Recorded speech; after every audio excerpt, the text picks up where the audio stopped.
All right, welcome back to Fright Flicks and Killer Theories for Scream Queens. We're going into episode 8, which is titled Mommie, Dearest. My name's Nate. I'm joining Mike this week as we do every week, examining and analyzing each new episode of Scream Queens and sort of going over the evidence and facts, what new things we learned. After last week's Island episode about Jamie Lee Curtis, this really jumped back into the primary mystery with both feet. Right. And the entire episode was all about pretty much the major ongoing storyline. Yeah. Starting out with something that I had heard about that, in social media. I don't, unlike Mike, I don't dig deep into the show. I don't, read spoilers or news or anything. I just sort of approach the show fresh every week. Right. But even with that, I still heard about Jamie Lee Curtis reenacting her mother's scene from Psycho. Right. So, and that's what kicked off the show this week, which, I thought it was adorable. No, that was too funny. I loved it. They went shot for a little bit, and then beautifully, just when they needed to, they switched it up, and she actually references, I've seen that movie 50 times. Yep. And then we find out that Dean Munch is a kung fu master after a summer of love. It can do no wrong. I'm serious, this show can do no wrong. I loved all of it. And then gets into a knockdown, drag-out fight with 3 villains, 2 Red Devils, and a Justice Anton Scalia. God. Even the political humor. I do not care for political humor, but it was just all so silly and it just worked. It was so ridiculous. Yeah. Yeah.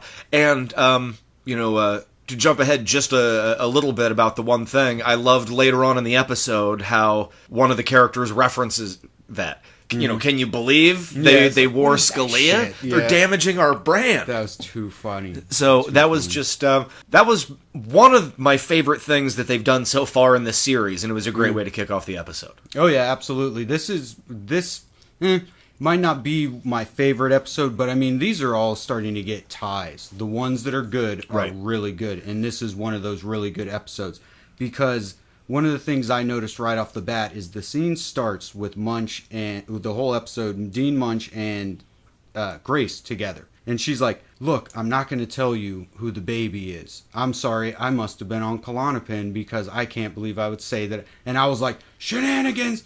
Yeah. After last week's episode, you're going to pull this bullshit. I was mad. I was like, shenanigans. And they're just messing with us again because although they never give us the answer to that question, they proceed to give us answer after answer after answer. Just when we don't expect it, just keeps just answering every mystery. Just randomly gets thrown out there. And we got so many answers in this episode that I was like, okay, I get it. They are seriously just so fine-tuned in how to mess with us. And I can't help but to take it a little bit personally that there was a few stabs at Killer Theories. Yeah, I noticed that. Yeah.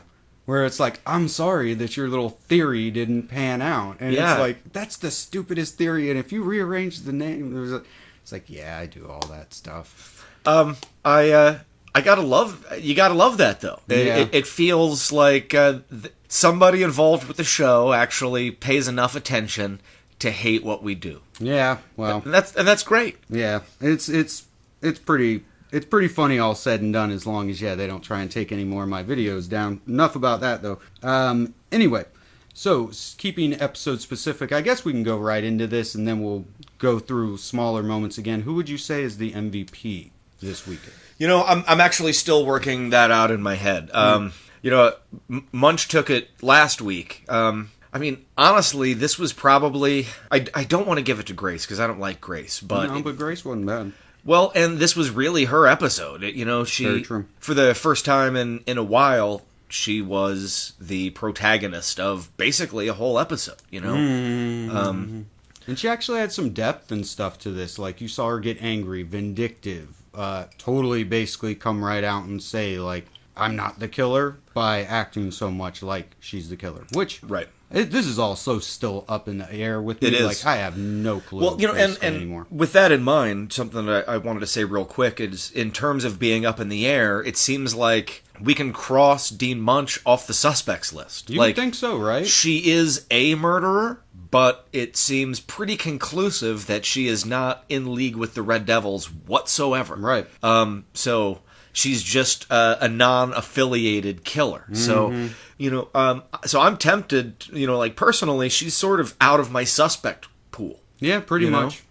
Because it would take some serious explaining for it to be anything otherwise. I don't expect like super detailed logic from this show. It's just too over the top for that. But there are certain things that I don't know, would just be too much, and that would be one of them. So yeah, she's in a show where so many people are valid suspects. It seems like she no longer is. Yeah, I would say so too. It's funny, you said it, I believe, in episode 6, 7 Minutes in Hell, and I didn't agree with you, and I haven't agreed with you with this statement through all of Scream Queens, but I agree with you now in this episode. You said, I don't even care who the killer is anymore. And it's like, seriously, I almost don't. Like, I'm still going to go into all this, and I am interested, but the show is just too funny and too clever. And what I talk about most with all my friends and stuff afterwards are the jokes and, like, just the performances. Like, if this show didn't have a mystery, it would still be one of my favorite shows on TV. Well, and as what makes this show different from Scream is that Scream, it was really all about the destination, and many parts of the journey were really dull. Yeah. But the ending paid off, and it made it worth it ultimately. As opposed to this show, where the journey is so much fun, I'm caring less and less where it's going. Right. I'm just enjoying going there. Yeah, I'll care when the last episode gets here of being like, oh, who's it going to be? But now I'm just like, I can't wait to see the next episode just in general. Like, I really do love this show now.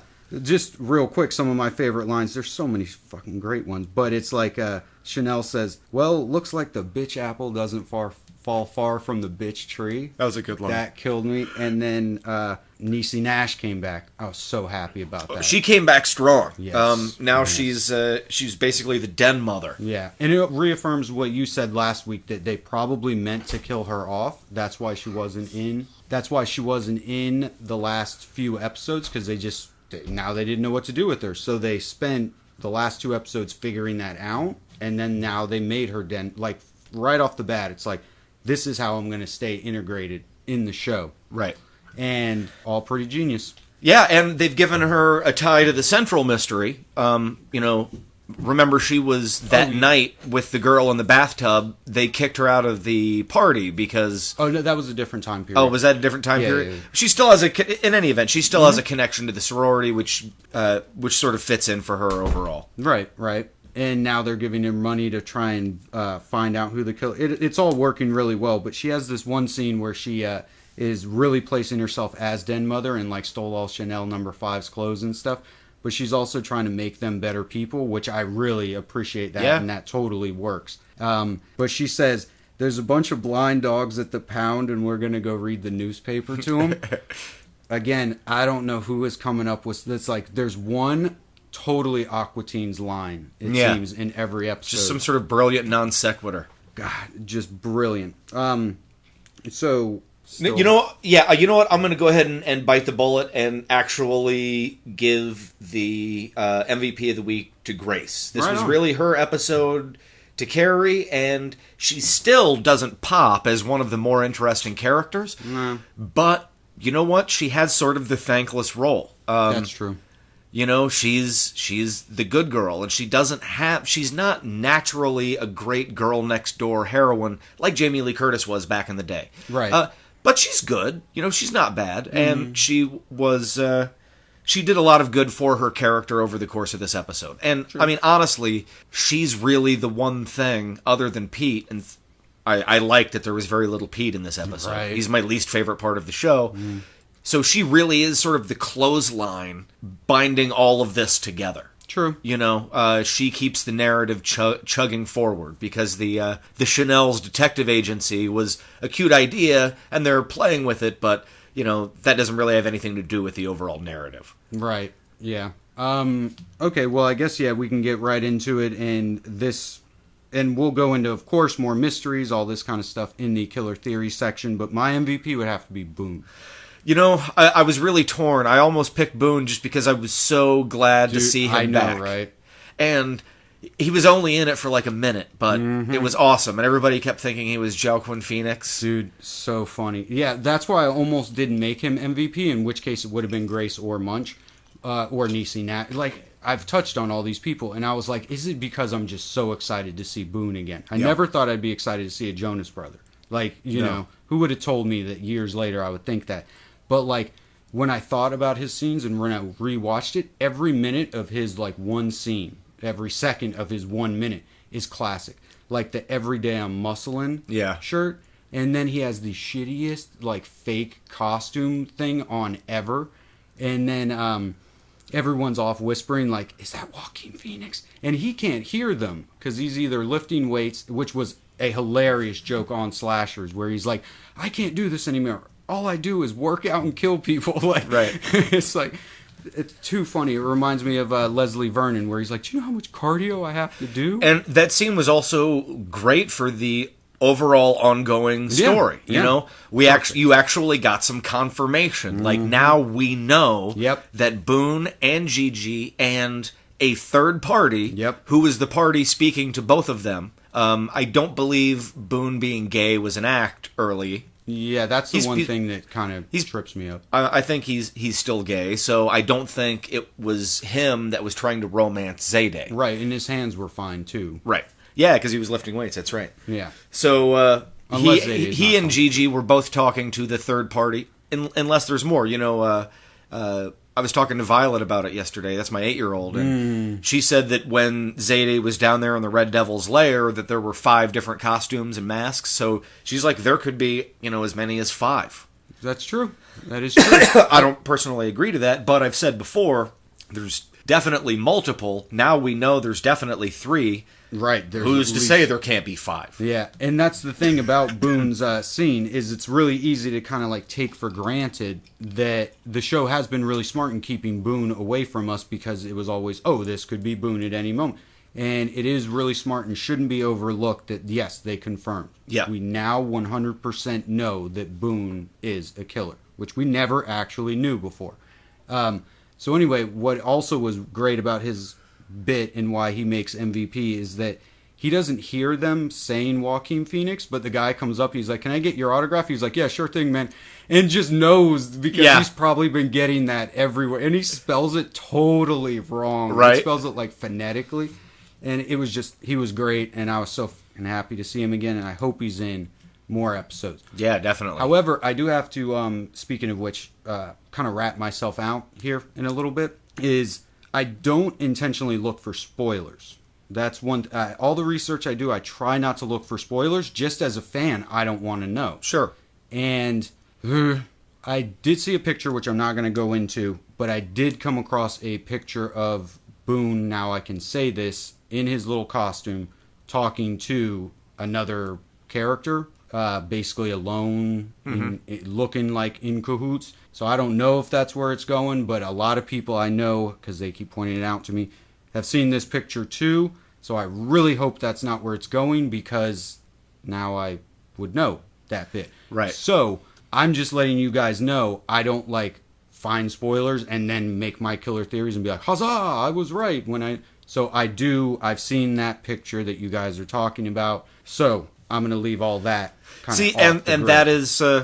these are the 2 different perspectives we bring to this show, because I avoid all that. Yeah, I tried to. You know, the only stuff I know about, like, trivia or behind the scenes stuff is what Fright Flicks posts on its Twitter. You know, which is a lot of funny, cool stuff, and just little, like, general news bits. It's not like we ever do spoilers. Right. By the way, if you're listening to this and you're not following Fright Flicks on Twitter, you certainly should. Right. But I come into every episode not knowing dick. So I kind of like that, you know. Yeah. I like to be surprised. And I'm so very rarely surprised by television, by episodic storytelling. Once you get the pulse of something, it's usually pretty easy to figure out where it's going. This, I actually try not to. I try to just enjoy the episodes and... Well, I don't think you could anyway, because that's what I'm saying. That's what I love about this show, is if you listen to our old Scream podcast, I could call scenes beat for beat. This, I still have no idea what's ever going to happen, and I love that. Okay, so what would you rate the episode altogether, and then we'll move into killer theories. I'd give it an 8 out of 10. Yep, that's what I was going to give it. Yep. Episode 8 gets an 8 out of 10. It is just as good as any other episode, maybe not as good as Chainsaw and Haunted House, which would get 9s, so that's where we are. Yeah, but this is really solid. And it's so good, it makes last week's Island episode, I don't know if it makes it better, but I don't mind an Island episode if it's buying a little time and the story is going to come back and really kick up. So, in a few months or a year from now, when I go back and I rewatch the season, it won't be an episode that I fast forward through. Yeah, pretty much. And yeah, I do appreciate that fact that they made good on doing that by this episode. They packed in so many answers that it was like, okay, we're all good. Okay, so 8 out of 10, both of us. Very good episode. All right, so let's move on to some killer theories. Do you have any? Did anything stick out? The first thing that I wanted to talk about actually was the painting with the two babies. Right. The boy and the girl. Mm-hmm. That seemed, although this was a big episode and a lot of information came out, that really to me seemed like one of the biggest, I guess, reveals for where the show is going. Right. There's a lot more of a family element than I previously thought, I guess. Yeah, that's true. But, however, I feel that was contradicted in Boone saying to the other person, like, you would assume that the girl would be the other killer, let's just say. And then Boone's like, no, we're not in league with her, type thing. 2, the painting's painted by a crazy woman. Sure. Like, that makes it flimsy. That's like, I get it, and I'm with you. But it's like, I still can't fully trust it. You know what I mean? Yes, and of course, we shouldn't fully trust it. It's 50-50 that it's some sort of red herring. But in last week's episode, and then actually in the previously on Screams previously on Scream Queens before this episode, they went back and they showed that scene again of the old lady saying, "Oh, I paint everyone." Yeah. So they want us to know that is an important element. And that could be a setup for a trick, and that's not even a bad thing if it is. But I think they're really trying to sell the fact that that's an important element. Okay. So right on. Okay, in which case, yeah, I can get behind that. I think it might be leading to the theory I had last week that Grace and Pete are brother and sister. Yeah. And because, there's such a flurry of information that cannot be like locked down, and I'll get into a lot of that stuff, but that's one that if it is true, I think that's again where it's heading. Yeah, and as I said last week, I really like that because it would explain their stunning lack of chemistry together, of romantic chemistry anyway. Yeah. Okay, and so one thing that this brings up, and I'll just jump around on these, is that okay, so we assume that Gigi would be one of the girls from in the bathroom. So, possibly. Is it possible, and I'm throwing this out there, I haven't been able to do enough research, which would mean watching every episode again just yet, but Coffee Talk, throw this out there, you guys get on the case of this too. Could it be possible that Gigi is Grace's mom?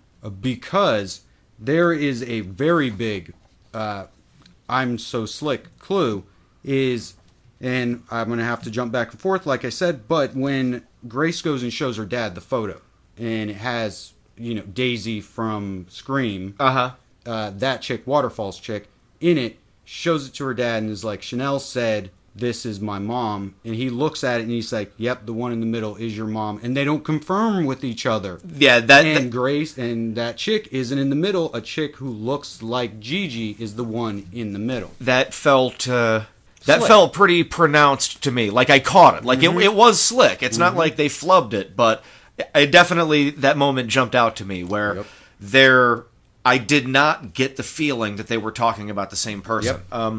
Yep. But just particularly with Grace getting the backstory about her the alleged backstory. Right. Only Chanel knows that information. Yeah. Chanel could be flubbing everything that's in that file, or flubbing it to her. But if that's true, then how does that explain what we've seen, the dynamic between Grace's dad and Gigi? Exactly, but it also doesn't explain that Gigi and her, like, if Wes, it was pointed out in this episode that Wes knew Gigi back then. So how did they not know each other when they first started? You know, yeah. Are we getting into some cheats here? We could be. I think we might, because that was totally stated. Yeah, I could dig it, and maybe they could go back and retroactively set the record straight. If they were both in the same place at the same time, vis-a-vis if they were both at the same party, that doesn't mean that they had to actually know each other. But I do believe you're right, and they did reference, knowing each other back then. Yeah, right? no, it's she says, Gigi knew my mom, and you knew Gigi. So yeah, it's totally confirmed that they knew each other. So I don't know what's going on there, unless Wes is maybe a bigger. But it's basically, this is the episode of not being able to trust all the information that was given. Because, like I said, Chanel has the folder. We don't see the folder. She could just be making a lot of these elements up. Case in point, in that scene too, with Grace and her father, she's like, Dad, so this, that, the other, and tells him all the stuff Grace said. And he's like, yes, that is mostly true. Mm-hmm. So he confirms some elements, but not other ones. Yada yada yada. So Bethany Stevens. So this is other stuff we've got. The name game. Sophia Doyle is the girl who died. So as far as Pete's old list that he found, it said Greenwell, which was Mandy, who died in the trailer. Doyle, who is now Sophia, the girl in the bathtub. Mayer, we don't know who that is yet. Cohen, we don't know who that is yet. Stevens is Waterfall's girl, the mom.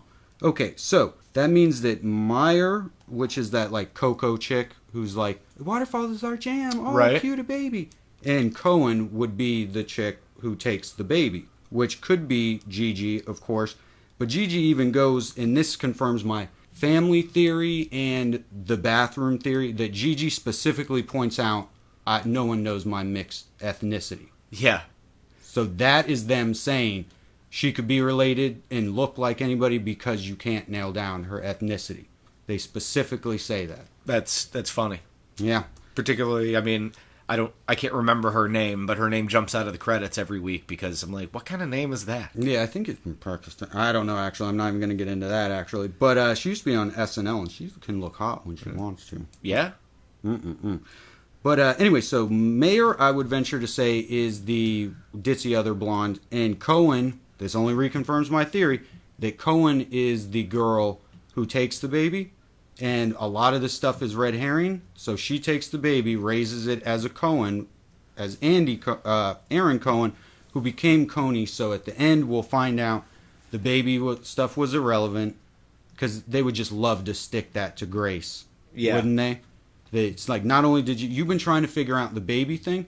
The baby is Aaron Cohen, and he got killed in episode 3. I swear that's where this is going. Yeah. So anyway, Grace's mom's name was Mulligan. I'm just going over stuff that we've learned. One thing, Chanel number 3, that I usually don't like to point out stuff about her because she hasn't been attacked and, all this. She's a big theory out there, so I don't even tend to touch on stuff. But you had a theory, and I think it's getting close to being confirmed in my head that her earmuffs are her listening in on everything. So she can keep track of who's doing what at what time. And because there are two things. When she hires Denise, she scratches that ear. It's pretty suspicious looking. Yeah, no, it was overt now that you mention it. Mm-hmm. And then when they all see Jennifer and they scream, she screams. All the girls are screaming. She screams, but she also is holding her earmuffs because everyone screaming is blowing out her eardrums through the audio recording. I really do think that that's actually where this is we know the house is wired, so. Yep. Two Babies says, crazy woman. Palmer Asylum. Is that the name of the asylum from, are they pulling a slick one? Is that from American Horror Story? I don't believe it was called that, no. Okay, right on. The only thing I can think there is Keke Palmer, who plays Zayday. Maybe it's named after her. I don't know. I don't think Zayday's the killer, but whatever. Gigi dropped out for medical reasons. Was it because she had a baby? Very, very likely. And you know what? Not very likely. I think that is the logical jump they want us to make. Oh, I thought the logical jump is that she dropped out for medical reasons, which would send her to the institution. No, I guess that was my jump. Oh, okay, right on. Was oh yeah, look at the timing. Mm-hmm. Which she had a baby, which could be Pete. I don't think Pete's been in the series enough to be whatever, but again, her mixed ethnicity just was the episode saying it could be anybody. Yeah, he disappears for episodes on end, but they bring him back periodically and give him enough scenes so that everybody remembers who Pete is. Just like Piper. Yeah, this leads me to believe he's going to be a major piece of this puzzle. Yeah, because he doesn't have anything to do, but they keep him in the show. Why didn't they kill him? And exactly, which is essential for like a good surprise. Like it would be a trick on the audience if we get to like the reveal, like you say, that Coney, who was just like killed as an apparent one-off, a goof in an early episode, actually ended up being really important. Because everybody'd be like, who? Oh yeah, I think I remember that. Because they haven't done anything to keep that fresh. Pete, they constantly keep him around enough that we remember him. Yeah, exactly. So I would hope it's not Pete, but whatever, we'll see. We get Chanel number 5's name. That's what I loved about this episode. Scotland Yard randomly throws it out. Like, Libby Putney's trying to kill you. Like, who the fuck is Libby Putney? It's like Chanel number 5. So anyway, we got her name, and I put that into the name database, and I'll go through all that stuff later. So anyway, there's one little thing with Chanel where she's like, Grace is the killer, and this file proves it. And then she has this really, like, weird look that she gives right before the credits. Again, coffee talk, look at that scene again. Tell me what you think her very, like, overtly strange-looking face says. So we found out Grace's mom is supposedly young Daisy from Scream. Which, one little Scream thing I wanted to point out, too, is that in the asylum in the last episode, they play Daisy. Yes. Yeah. I love me some Scream. I had to point that out. Bethany Stevens changed her name to Mary Mulligan. That's Grace's mom changing her name. Supposedly that's where we're at. Wes burned down the house to cover up any evidence Grace might find. Jesus Christ. Yeah, how hinky and wrong and overtly a lie did that come across? Yeah, and how, like, not in character of Wes is that. Right. So, I don't know. Make what you will of that. That's, again, coffee talk. We learned a little bit about Chanel. Chanel's mother's name is Happy. She's the youngest of 3 children. Her sister's name is Muffet. And her older brother's name was something I forget, and he, like, had Cradle Cap or something, which contradicts something that I learned from IMDb, which, screw you, IMDb, is that there's a character coming in episode 13 who's called Daisy Oberlin, which I assume is Chanel's younger sister. But then there was a younger version of Chanel who looked like that actress, so maybe that's all that was. I don't even know. It doesn't matter. So, let's see. Yeah, one thing to make fun of. I'll get to that in a second. Okay, and Boone and the other Red Devil plan on taking out Gigi now. So they are not working together. She's damaging the brand. Yes. Which I thought that was pretty damn funny because it's like, okay, so we know Gigi has never been one of the Red Devils because when she chooses to dress up, she dresses up as Justice Scalia or whatever. Justice Scalia. Oh, Jesus. Which was also, very much reminded me of the first Scream movie. Boone's conversation on the phone. He specifically said she's damaging our brand. Like, the Red Devil killer is a brand to him. Right. And I love that idea, but it's not too far off from the same idea I loved in Scream. And I'm not saying this is like, oh, they ripped off Scream. I'm saying they're using a variation on this other very, very cool idea that I've seen before, and I like that they're using it, particularly with the social media aspect that has been played up in Scream Queens. That works. You want your Red Devil brand to be affiliated with like really cool shit, and she's bringing us down. So we got to get rid of her. Yeah, it really reminds me of Scream 2. Also, that it would be an older lady hiring younger people, except it wouldn't just be Mickey. It's Mickey and this 2 serial killers that are hired by Gigi. Now, I didn't. It never crossed my mind that she had hired them. Again, it's flimsy because she says, "I used to love somebody by that name." Right, and for what it's worth, we had that one episode end with her being the mysterious hag rocking the baby. I've thought that she's got a familial connection, maybe not genetically to the killers, maybe genetically, or maybe she raised one of them, and so she's got. But and I'm not saying that that's wrong. I'm like, oh yeah, she might have hired them. That had not occurred to me. Yeah, jeez, we'll see. Because like I said, there's just so many mysteries and so much. I love this show. It's so hard to do these killer theories. But anyway, one little quick thing to make fun of, and then we will wrap this up. Is that when Grace is having that scene with her dad and she's getting all like angry at him and stuff, there's just this one bit that I was like, what the fuck is that? Where she's like, you know what, Dad? I'd stay far away from me if you want to protect yourself. And then he's just like, okay, bye, honey. I'll see you later. And just like lets her leave. Like, I'm here to protect you, sweetheart. That's all that scene was about. And then she says something scandalous like that and storms out. And he's just like, okay, I'll see you later. And I was like, oh, come on now.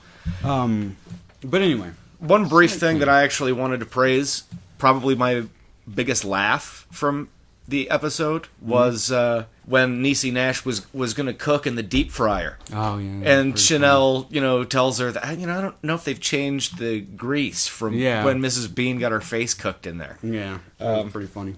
I like that. Yeah. And one little thing, this is just a shout out to a YouTube subscriber, fan of ours, Perry Littleton. Mm-hmm. Okay, right on. Is he specifically, and this isn't related to Scream Queens, we're done with that. This is just a little bit on MTV Scream. Is he wanted us to talk about the fact that they switched showrunners in that season 2, and how do you think that will affect the anthology format? Oh, so we're talking about Scream. We're talking about MTV Scream now, yes. MTV Scream has an anthology format? Well, no, he's wondering, do you think they'll bring in an anthology format? I absolutely do not. No. I believe this is a laser-focused narrative in their own way. They're going to try and do their Breaking Bad. Forgive me for the comparison. Right. But I think if the show ends up doing what they want it to do, it will have a 5 or 6 year run with one continuous overarching storyline, which is basically, I'm also describing Pretty Little Liars. I think Pretty Little Liars actually milked it to like 7 or 8 seasons before they wrapped up their central mystery. Okay. But I do not think that they will do an anthology format until they have a season, and maybe it'll even be season 2, that is such a commercial failure that they feel the only way to keep the brand alive is to start it over from scratch and dub it an anthology. Yep. But we're definitely not there yet. Season 1 was a success. It built its viewership, and they're going to roll that right into Season 2. Hopefully these new showrunners are going to have like a real clear vision of where they want the show to go, and they'll be able to build on that momentum. I really hope they do. Yeah, right on. And I agree with you, and this is one of the big reasons why, is that Jill Vogel has been kept on as consultant. That seals the deal. They wouldn't bother to keep her on unless it was continuing the same story. Sure. So, there we go. It will continue the same story. However, these new showrunners, I'm hoping from the things they've worked on in the past, will bring more humor, more energy, more Scream Queens-ness to it. Although it won't be an anthology, it's going to be a continuation. What is important to sort of keep in mind thinking about the new season, with new showrunners, what might change are some fundamental things. Although it's going to continue the same storyline, we could see more or less emphasis put on different aspects. A new showrunner could be brought in specifically to send the show in a new direction. Yeah. Where they're going to keep the same characters and everything. All of a sudden, maybe 1 or 2 of the major characters are hardly in it at all, or quickly phased out, or secondary characters pushed, or maybe we're done hearing about Brandon James. I mean, I seriously doubt it. I'm just using that as an example. Oh, no, I know what you mean. But they could just totally downplay that for 2 or 3 episodes and then drop it all together because they want to send the show in a new direction. Right. But chances of them just ignoring something major are pretty slim. They're going to have to at least wrap up what they started, or else they're going to burn their fan base. Right. Okay. So, and I'm looking forward to all that, because new showrunners could mean a changing of the guard in every possible aspect. I think the show could definitely stand for an upgrade. Yeah. And hopefully they got it. Yeah, it should. Okay. So, thank you for that question, Perry. Hopefully you stuck around long enough to hear it. Love to talk about Scream whenever we can. And this is something I'm going to have to edit in a little bit earlier. Maybe I'll just start with it. There's a little bit of coffee talk. Something, if you want to research it, anybody wants to research it. This is the second time in the series that someone's called 911 and they talk to this rednecky guy who's like just kind of funny. Could be an offhanded joke. Worth listening to because I listened to it and I remember thinking it in a haunted house right before Zayday gets kidnapped. She's talking to this person. And if we've ever seen any slasher, they love to have that magical device that anytime anyone calls 911, it goes to their cell phone. We've seen this every time. That's a good point. It could mean something. It also could just tie into they've got this this running gag where Denise Hemphill, as I've said before, really is the smartest law enforcement officer in the show. Yeah. They bring in different cops and detectives and the Bobbies from Scotland Yard and everything. Right. And all cops are idiots in this show. No, it could just be that. You're right. And it's funny because it works for me. It actually helps my suspension of disbelief because in this world, okay, these Red Devils could operate because there are no good cops. That's true. In this universe. They're all idiots. So you don't have to worry about, would they really have committed feather for those murders with such flimsy evidence? Well, yeah, these cops are idiots. Okay, true. Yeah. So, its dumbness sort of buttresses what the show is all about. Is this running gag of cops being idiots. Okay. And so just one little last thing I want to throw out there about that. Everybody, if you want to go back and listen to it, it's in episode 4 with Zayday, and it's at the very beginning with Munch in this episode.